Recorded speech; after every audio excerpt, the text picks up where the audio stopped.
ఈ వీడియోలో polity important MCQs చూద్దాం.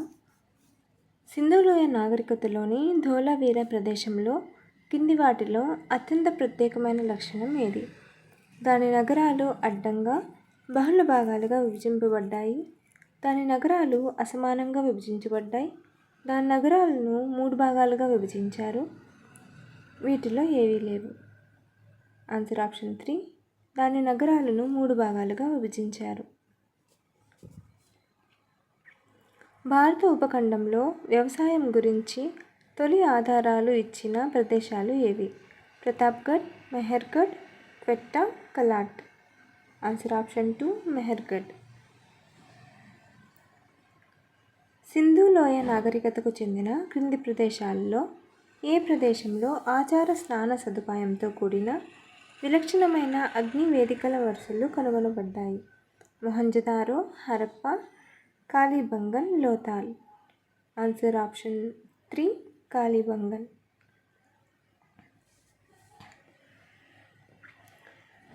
రాఖల్ దాస్ బెనర్జీ కనుగొన్న సింధులోయ ప్రదేశం ఏది? Kalibanga, Harappa, Lothal, Mohenjodaro. Answer option 4 Mohenjo-daro.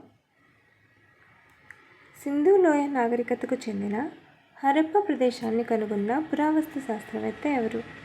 రాఖల్ Das Banerjee, sir William Jones, Vishnu Shridhar, Wakankar, Dayaram Sahani.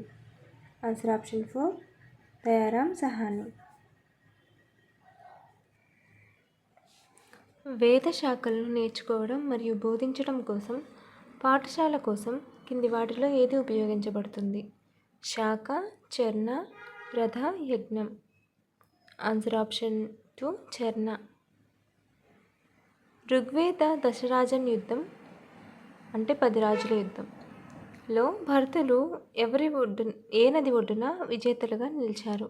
Sindhu నది, సరస్వతి నది, సట్లెజ్ నది, పరుష్ణి నది. ఆన్సర్ ఆప్షన్ 4 పరుష్ణి నది. వేదకాలంలో కింది ఏ యాగాలలో సురను ఉపయోగించారు? అగ్నిస్తోమ, రాజసూయ, సౌత్రమణి, వాజపేయ. Answer option 3 సౌత్రమణి. కింది వాటిలో ఏ నేరానికి బ్రాహ్మణులకు ఇతర వర్ణాల కంటే ఎక్కువ శిక్ష విధించాలని మనువు సిఫార్సు చేశాడు? అసభ్య పదజాలం, హత్య, దొంగతనం, రాజద్రోహం. ఆన్సర్ ఆప్షన్ 3 దొంగతనం. బ్రాహ్మణులు తప్ప మిగతా వారందరికీ రాజు పాలకుడు. ఇది ఎవరి అభిప్రాయం? మను, యాజ్ఞవల్క్య, అవస్తంభ, గౌతముడు. ఆన్సర్ ఆప్షన్ 4 గౌతముడు అభిప్రాయం. క్రింది వాటిలో ఋగ్వేద సంహితలోని ఒక శాఖం ఏది? సౌనక, అశ్వలాయన్, శకాల, సాంఖ్యాయనం. Answer option 3 Shakala. ఆర్యులు ఋగ్వేదంలో ఒక ప్రత్యేక మండలాన్ని దేనికి అంకితం చేశారు? అగ్ని, వరుణుడు, ఇంద్రుడు, సోమ. ఆన్సర్ ఆప్షన్ 4 సోమ. ఋగ్వేదంలో ప్రస్తావించబడిన జైన తీర్థంకరుడు ఎవరు? రిషభ మరియు అరిష్టనేమి, మహావీరుడు మరియు పార్శ్వనాథుడు, రిషభ మరియు మలినాథ్, పార్శ్వనాథ్ మరియు రిషభ. ఆన్సర్ ఆప్షన్ 1 రిషభ మరియు అరిష్టనేమి. క్రింది వాటిలో ఏది పురాతన వేదంగా పరిగణించబడుతుంది? సామవేదం, యజుర్వేదం, ఋగ్వేదం, అథర్వణవేదం. ఆన్సర్ ఆప్షన్ 3 ఋగ్వేదం. పురుష సూక్త కింది వేదాలలో దేనిలో భాగం? సామవేదం, ఋగ్వేదం, అథర్వణవేదం, యజుర్వేదం. ఆన్సర్ ఆప్షన్ 2 ఋగ్వేదం.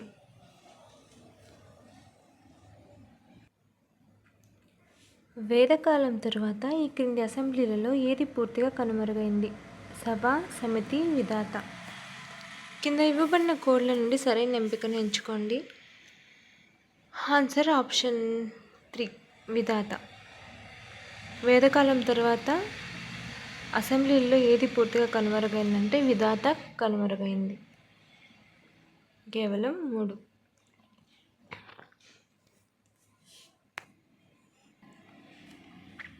కింది వాటిలో ఏ ప్రదేశంలో పొయ్యిలు వరుసగా కనుగొనబడ్డాయి? అంత్రం జిఖేరా, అహిచ్రా, విదేహ. కింద ఇవ్వబడిన కోడ్ల నుండి సరైన ఎంపికను ఎంచుకోండి. కేవలం 1 మాత్రమే, 1 మరియు 2 మాత్రమే. ఆన్సర్ ఆప్షన్ 2 1 మరియు 2 మాత్రమే. అత్రంచిఖేరా హిజ్రా. గోత్ర సంస్థ కింది వాటిలో ఏ కాలంలో కనిపించింది? ఋగ్వేద యుగం, తరువాతి వేద యుగం, మౌర్య యుగం, శాతవాహనుల కాలం. ఆన్సర్ ఆప్షన్ 2 తరువాతి వేద యుగం.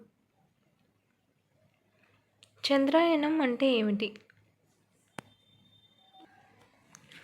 ఒకే గోత్రం గల స్త్రీలను వివాహం చేసుకునే పురుషులకు తపస్సు, ఒకే మతానికి చెందిన స్త్రీలను వివాహం చేసుకున్న పురుషులకు తపస్సు, ఒకే జాతి స్త్రీలను వివాహం చేసుకునే పురుషులకు తపస్సు, ఒకే వర్ణానికి చెందిన స్త్రీలను వివాహం చేసుకునే పురుషులకు తపస్సు.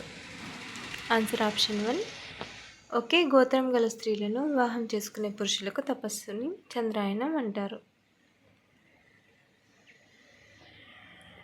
తరువాతి వేద సంస్కృతిని ఏమని పిలుస్తారు? కాల్కోలిథిక్ సంస్కృతి, painted grey ware culture, painted red ware culture, కాంస్య యుగం. Answer option 2 painted grey ware culture. Follow for more videos.